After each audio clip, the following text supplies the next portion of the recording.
musique. Je me souviens, je me rappelle, c'est dans ces lieux chers à mon cœur. Le jour baissait, j'étais près d'elle. Je me foutais bien du malheur.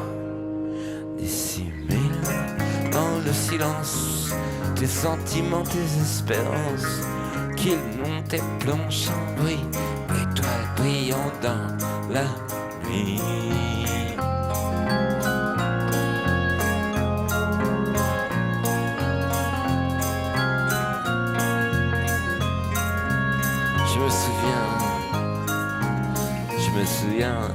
Je me rappelle, très doucement jouait le vent.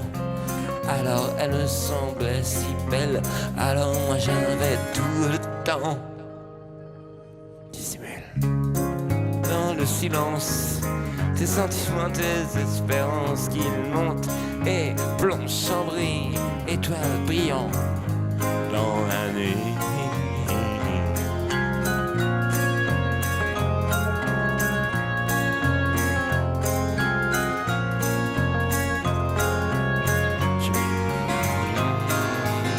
Je me souviens, je me rappelle, une croix trop lourde pour moi, un bois qui pèse et m'écartait, et moi je l'aimais cette croix.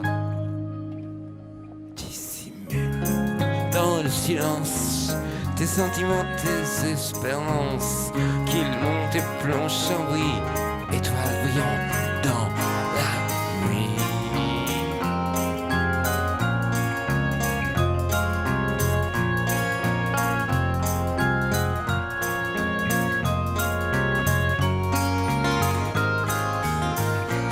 Je me rappelle, c'est dans ces lieux chers à mon cœur, le jour où j'étais près d'elle et je me foutais bien du malheur. Ah oui, je me souviens, je me rappelle, alors elle me semblait si belle, alors moi j'avais tout le temps, je me souviens, je me rappelle, je me souviens, je me rappelle, oui, j'avais tout mon temps. Oh, cette croix qui pèse et qui m'écartèle, pourtant je l'aimais tant, oui, je me souviens, je me rappelle. Cette croix trop lourde pour moi. Je me souviens, je me rappelle, ce bois qui pèse et m'écartèle. Je me souviens, je me rappelle, oh trop lourde pour moi. Je me souviens, je me rappelle, oh, comme j'aimais cette croix. Oh.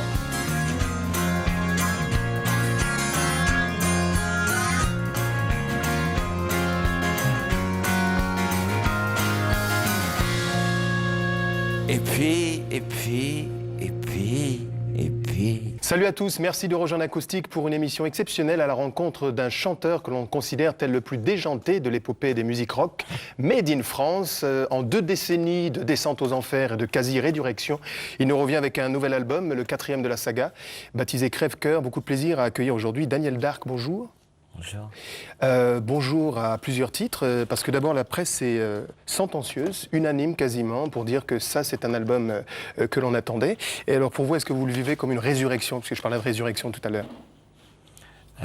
Il se trouve que j'ai lu ça plusieurs fois, résurrection, ouais. Non, pas vraiment, parce que j'ai continué à vivre. J'ai continué à vivre, j'ai continué à faire des choses. J'ai eu un moment où, on peut diviser ça en 2 périodes de 5 années chacune. La première période de 5 ans, c'est personne ne voulait me voir, me signer, parce qu'ils avaient peur que je crève dans le bureau, ou éventuellement que je vomisse, dans le meilleur des cas. Et puis après, j'en ai eu marre, quoi. Vraiment, j'en ai eu marre, et je suis resté dans ma chambre. Ça a duré quelques années quand même. Hein. Ouais. Quelques années. J'ai passé 4-5 ans comme ça. Brian Wilson a fait ça pareil, mais il a plus de talent que moi, il a réussi à le faire en 1 an. Voilà, ouais. Juste pour l'ellipse, pour les moins de 20 ans, est-ce qu'on peut dire que tu as aussi, puisqu'on se tutoie désormais, été cofondateur de l'un des groupes les plus flamboyants de l'épopée rock, encore une fois, avec Taxi Girls? Et est-ce que justement ce statut d'artiste déjanté, tu ne le dois pas à cette époque-là? Je pense qu'avant d'être artiste, j'étais déjanté. Donc c'est peut-être dans le contraire. Non, ouais, bon, c'est pas flamboyant, je sais pas si c'est vraiment le mot qui compte, quoi. Ouais, je disais flamboyant parce que on a fait un à titre l'époque qui a compté beaucoup à l'époque. Est-ce qu'aujourd'hui on a un regard sur les héritiers potentiels de la musique rock et on se dit, est-ce que ça existe encore le rock pur et dur, ou on se dit que c'est de la gnognotte? Je pense que nous, quand on est arrivé, de toute façon, les rockers purs et durs se disaient que nous, c'était de la gnognotte. Ouais, on se faisait insulter, menacer. On a dû, pour les gens qui se considéraient à l'époque comme purs et durs, on était la pauvre insulte qu'ils trouvaient, qui pour moi n'en est pas une. On était des PD. Moi, ça me gêne pas qu'on me traite de PD, je m'en fous. Mais vraiment sur les textes aujourd'hui en résonance avec ce que tu as vécu, sur les textes d'aujourd'hui, ça n'est pas le désespoir que tu chantes, mais la douleur. Est-ce que l'équation du désespoir, ce serait donc la drogue, la prison et l'alcool ? C'est-à-dire que je pense simplement que c'est équation. Franchement, si tu me demandes de définir équation, je ne comprends pas ce que ça veut dire. J'ai pas le bac, tu sais, je suis autodidacte. Et non, oui, c'est la solution, les solutions possibles. Enfin, pour la prison, c'est le résultat plus exactement. Enfin, les solutions possibles, oui, c'est se défoncer, voilà. Mais je vais poser la question différemment. Est-ce qu'il faut vraiment avoir touché les abîmes pour être créatif ? Non, pas du Est-ce tout. que ça fait partie Pas du tout. Charlie Parker, qui est un des mecs que j'admire le plus au monde, disait un mec qui a le culot ou les couilles, je sais pas quoi, mais ça dépend des traductions. Je l'ai lu en français. De dire qu'il joue mieux quand il est défoncé, c'est vraiment un sale con. Chet Baker disait la même chose, à peu près. Mais sûr que non, on est bien plus performant aussi. Je n'aime pas trop ce truc-là parce que ça fait vraiment sportif et le sport, c'est un truc. C'est pas vraiment mon truc. Mais sûr que non. Ouais, évidemment, non. Mais il se trouve un truc, c'est qu'il y a des moments de ma vie où, et ça m'arrive encore, où je fais une interview, il y a un mec qui touche ou une femme qui touche à un truc qu'il fallait pas toucher, ou au contraire, justement, c'est peut-être très intelligent de sa part, elle touche ou il touche à une chose qu'il fallait toucher et je m'écroule. Et je me mets à chialer. Voilà. Et quand je me défonçais, ben non, je pleurais pas.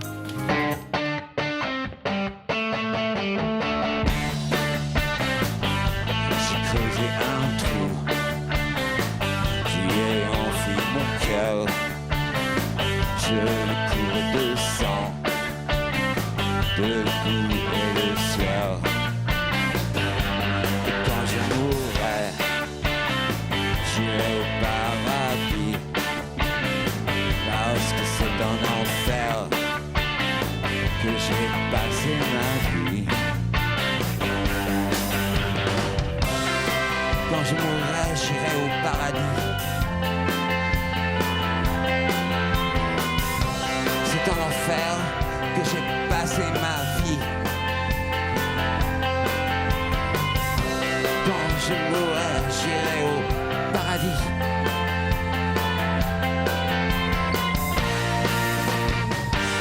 J'ai gâché ma vie. Combien de ruptures,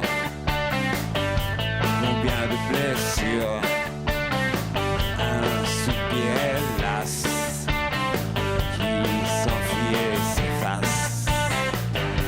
Revient et s'enfuit encore. C'est loin d'ici, je suis déjà mort. Quand je mourrai, j'irai au paradis.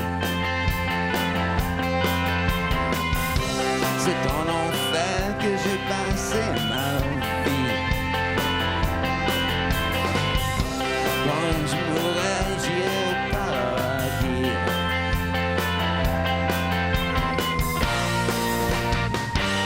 J'ai gâché ma vie. J'ai cru être fou.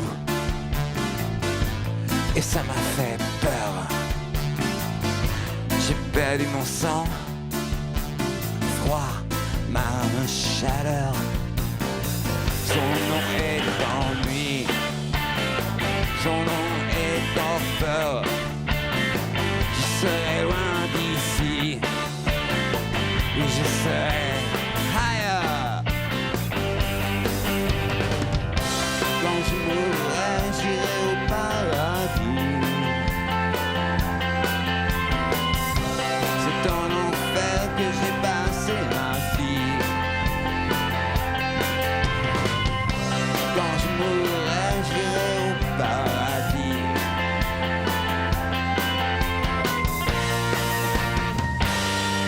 gâché ma vie.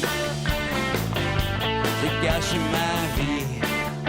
Mais j'irai au paradis. J'irai au paradis. Au paradis.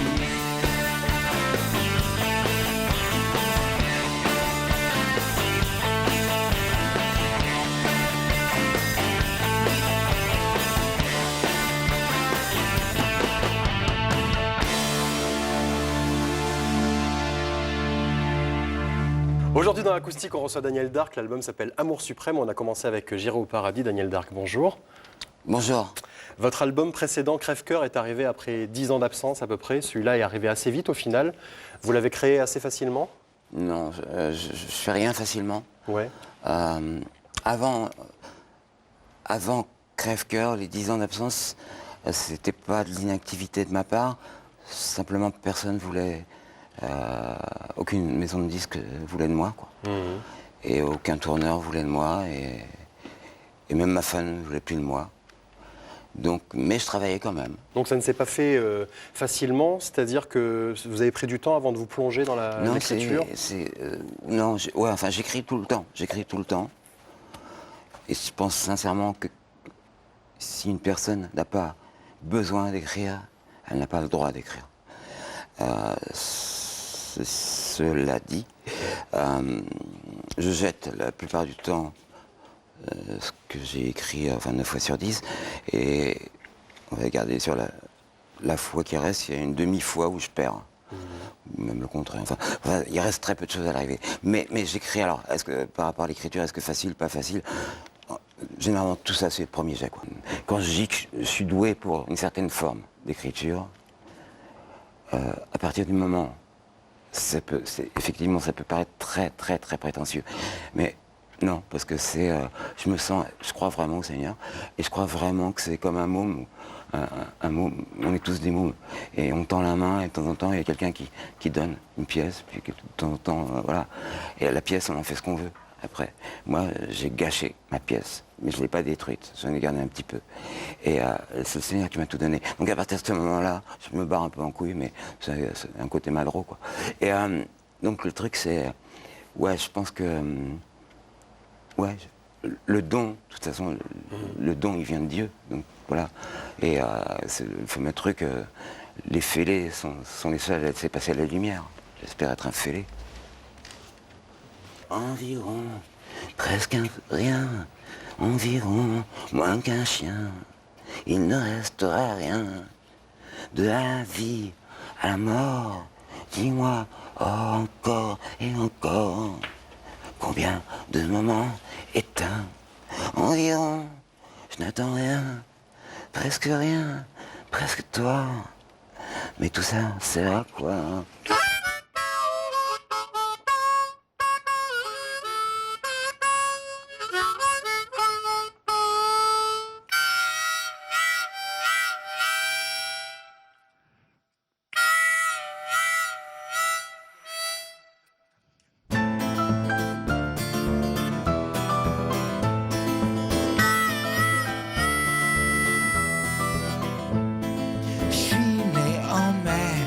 C'est moi le printemps, d'un ventre épais, j'ai foutu le camp, né scarifié, né en pleurant, né sacrifié, né en passant, si né en mai, c'est moi le printemps, j'ai rien demandé, ouais, mais pourtant, j'ai déchiré à grands coups de dents le fil d'acier m'emprisonnant.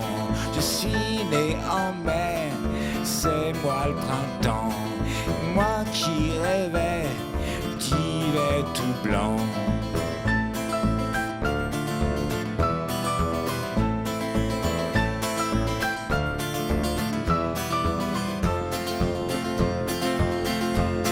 J'ai foutu le camp.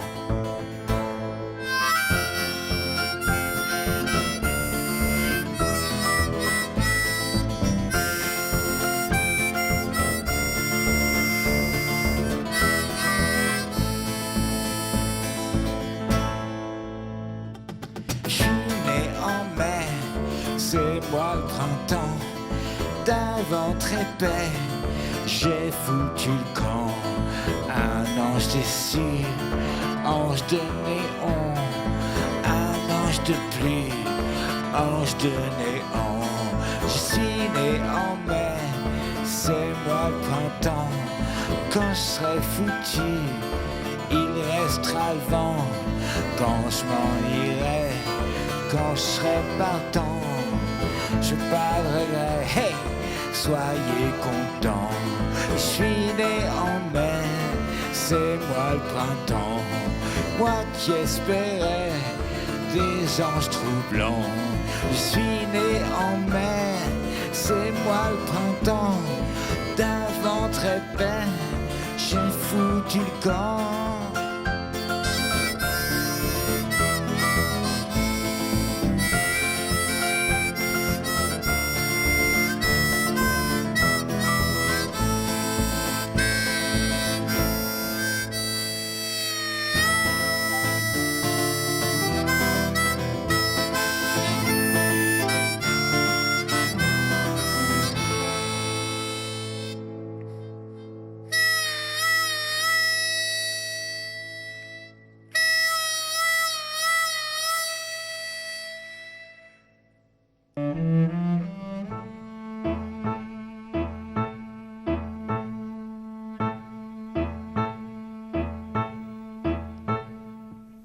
Si tu savais mon cœur, rien. Si tu savais mes yeux, rien. Si tu savais mes mains, rien. Et si tu savais mes reins, rien.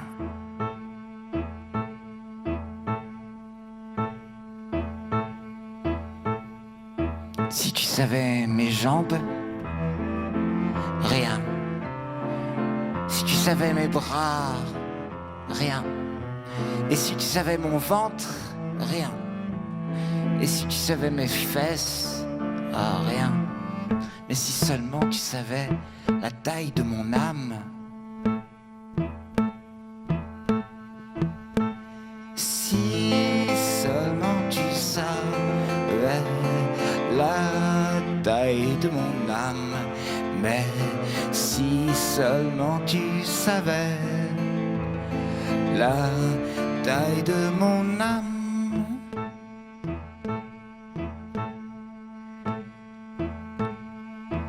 Si tu savais mes hanches, rien.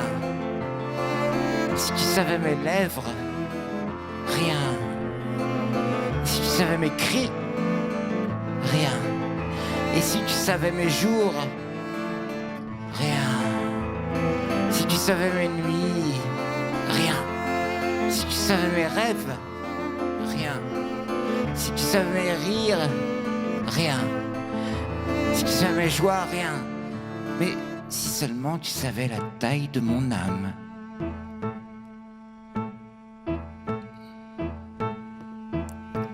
Si seulement tu savais la taille de mon âme.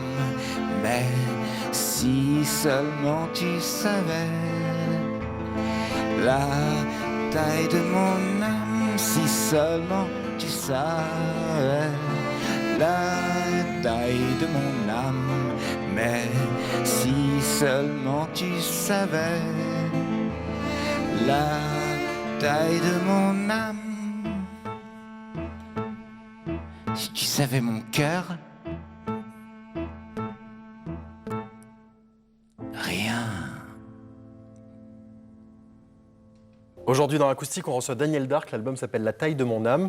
Je voulais parler de la formule dans laquelle vous êtes aujourd'hui sur ce plateau. Comment en êtes-vous arrivé à cette formule un peu épurée avec donc sans batterie, juste le piano, le violoncelle et les guitares pour vous accompagner?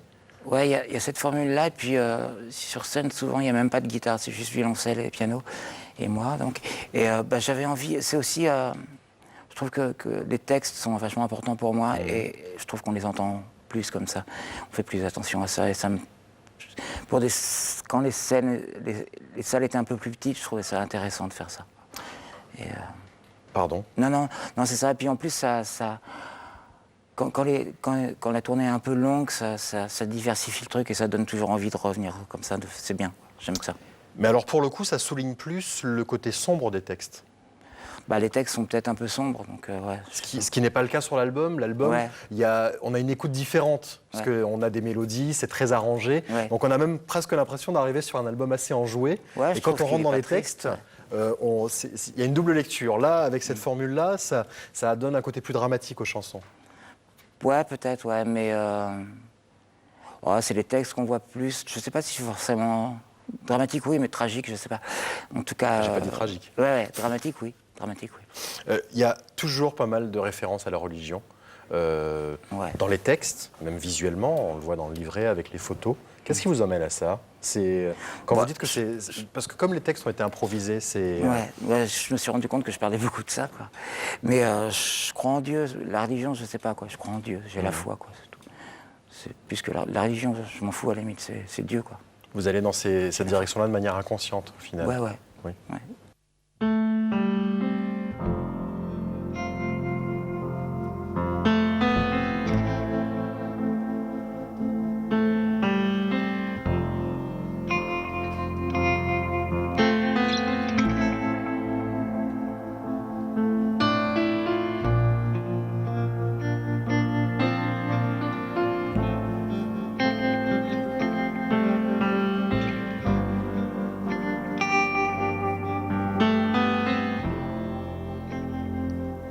Dans un fauteuil, assis au fond, mes idées viennent et puis s'en vont, et je me dis que de ma vie, un jour de pluie doucement s'enfuit. Combien d'hivers, combien de temps à écouter les rires d'enfants, d'enfants qui ne me doivent rien, d'enfants pour qui je ne suis rien. Je ne bougerai pas aujourd'hui, penserai à mes amis, à ce rester, à ce parti, à ce parti. Je resterai là aujourd'hui, trinquerai à mes amis, à ce rester, à ce parti vers l'infini, dans un fauteuil fait de plastique, aux faux airs de Titanic, pour m'accrocher, pas de filet,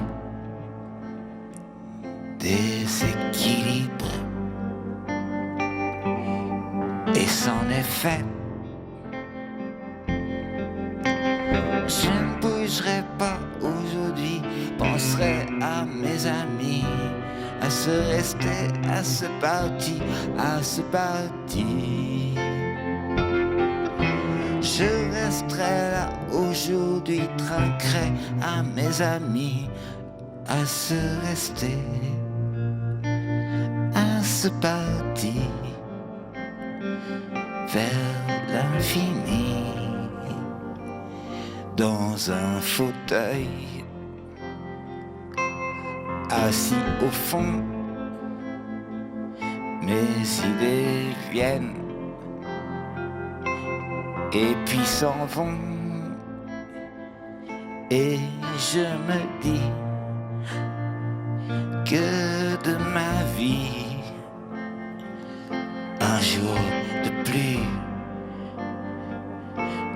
doucement s'enfuit, et je me dis que de ma vie. Un jour de pluie doucement s'enfuit, doucement, doucement, ouais, doucement, doucement.